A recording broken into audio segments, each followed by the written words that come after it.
Guys म चाहिँ आज भुजिकोट जानु लागिरहेको छु है सर लाएर। किन जानु लाग्यो भन्दाखेरि त्यहाँ साथीले बोलायो कि मलाई, म घरमै बसिरहेको थिएँ, एक्कासी बोलायो होइन है। अनि बोलाएर एउटा इमर्जेन्सी काम पऱ्यो भने के काम भनेको त्यहाँ सामान चाहिएको थियो कि उनीहरूको चाहिँ त्यहाँ काम भइरहेको छ। अनि सामान चाहियो अरे, अनि म चाहिँ यहाँ सामान भुजिकोट भने यता कोत्रेबाट जाने भने मलाई चाहिँ थाहै छैन क्या, फेरि ठाउँ कहाँ हो थाहै छैन। भुजिकोट पनि हजुर लाएर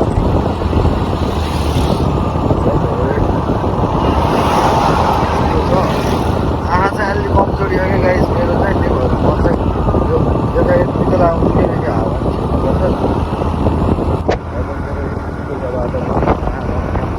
रोड चाहिँ खाली छ। यो अब एकछिन भेटौँला है कोत्रेबाट अब यता छिर्न लाग्यो है गाइस। भुजिकोट जाने बाटो यता अरे, अहिले त ट्राफिकहरू नबसेको रहेछ। कोत्रेको चोकबाट म यता छिरेँ है गाइस। बाटो झुक्क रहेछ गाइस यार।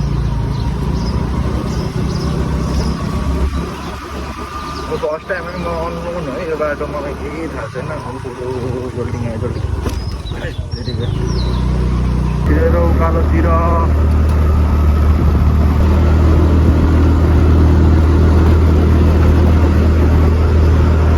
यहाँको भ्यू चाहिँ यस्तो देखेँ है गाइस।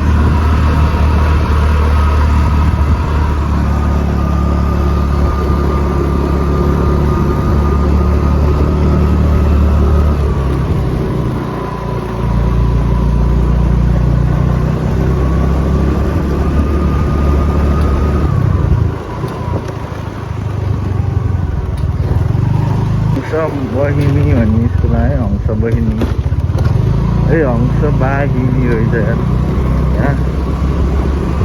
ल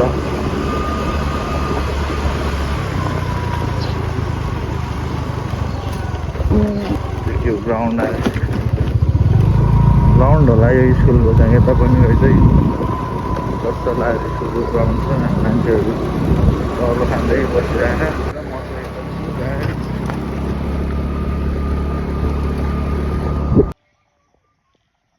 लगाए भुजिकोटतिर है अब है, भुजिकोट जाने, भुजिकोटको टावर जाने बाटोतिर अब हामी जाँदैछौँ। बाटोको हालत त्यति साह्रो नराम्रो त होइन, तर यो स्कुटरहरूको लागि चाहिँ अब नराम्रै हो। बाइकहरूको लागि त ठिकै हो, स्कुटरहरूको लागि चाहिँ खात्रङ हुन्छ। त्यही हो गाइस, बाटो चाहिँ ढुक्कै लाग्यो मलाई चाहिँ। त्यही पनि यात्रा अगाडि बढिरहेको छ। सेकिङ फर पिस भनौँ न। हरेक गाउँतिरको बाटो ल सुरु भयो गाइस। ल अब म यहाँ चाहिँ भ्लग गर्न सक्दिनँ गाइस, यस्तो छ बाटो। एकछिनमा भेट्नुपर्छ है। ल स्टेसन गाइस, भर्खरै अफरोड भ्याइयो। आम्मा अफरोड त डेन्जर रहेछ यार, अफरोड चाहिँ डेन्जर रहेछ। अनि अहिले पिच आयो गाइस, पिचमा चाहिँ म भ्लग गर्न लागिरहेको छु। यो ढलन आयो, अनि ढलन आएर पिच आयो बल्ल है। वातावरण चाहिँ गाउँतिरको एकदम पिस। मलाई फेरि नेचर फिल गर्न मन लाग्छ कि, गाउँतिरको वातावरण हरि फिल गर्न मन लाग्छ। यस्तो वातावरण चाहिँ मलाई दामी मनपर्छ। ए अघि त अफरोडमा यस्तो औडा भएर यार मेरो त झन् यो उतो नि गर्छ के भन्छ अरे, यो पेटमा आयो मुखमै आएन। यो अगाडिको त ह्यान्डलको त उतो नि गयो, अनि खाट्याङ भएर यार।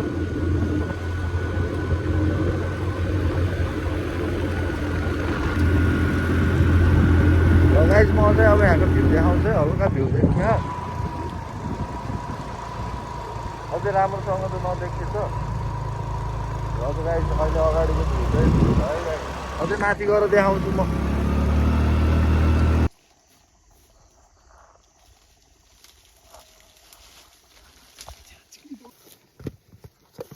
खस्यो खस्यो खस्यो कि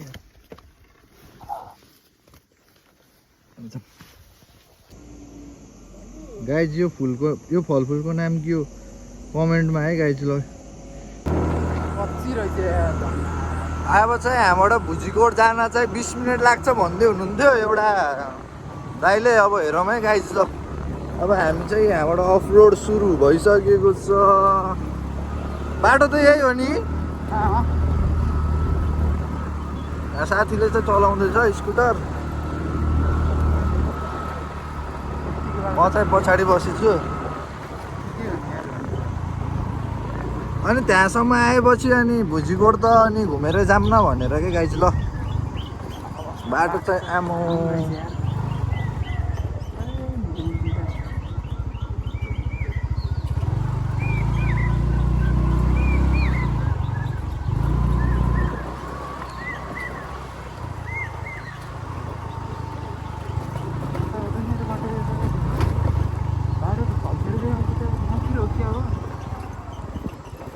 ल हामी अलपत्र परेको अवस्था भ्यू चाहिँ यस्तो छ है गाइस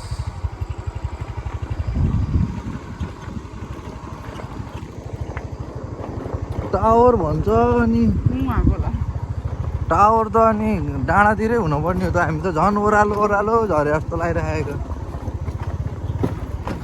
भङ्गरा अरे समाज घर भङ्गरा हो यो ठाउँको नाम हो होला नि चिनी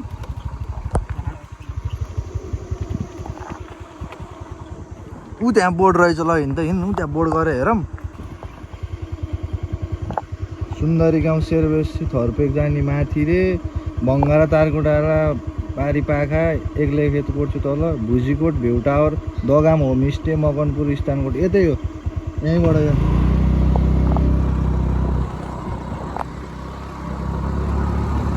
काम भइरहेको है धमाधम अब यहाँ पनि बाटो बन्न लागिरहेको रहेछ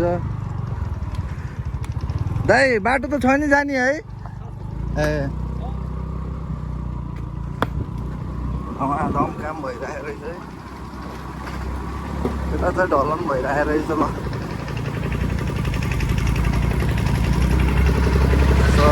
लाएर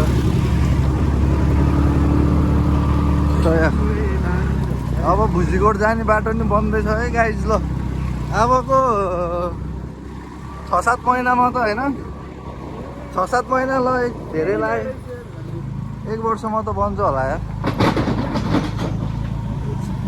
उयो झर्नुपर्छ क्या हो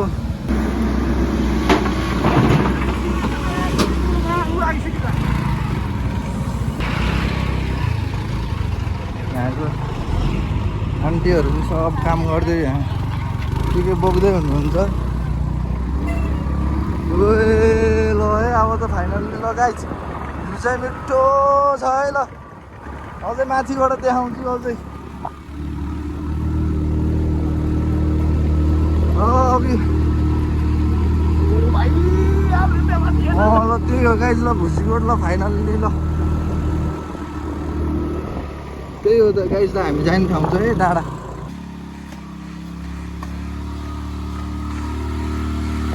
नतानेको है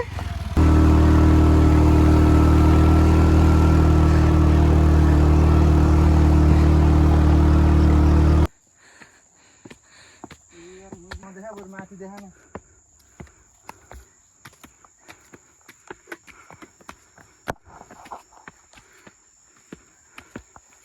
है गाइज अब भुडीकोट जाने भुडीकोट भन्न आइरहेको भुजीकोट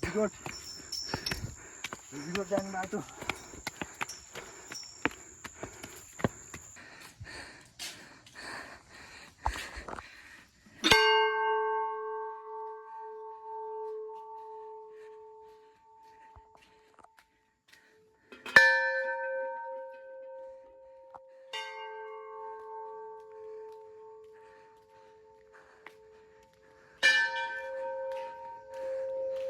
उही आज चाबी लाएर रहेछ नि त यार चाबी माग भन्थ्यो आमाले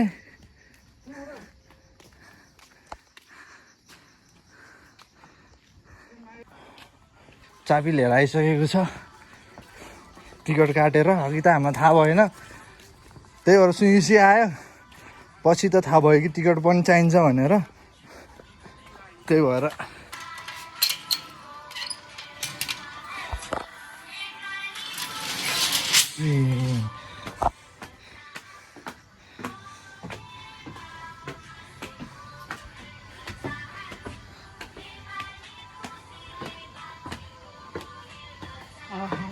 अघि हामी चापी चाहिँ लिन चाहिँ यो घरमा गएको है यो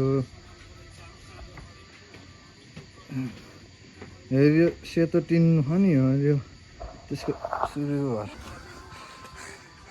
कति मिटर हाइटमा छ होला यार यो त यार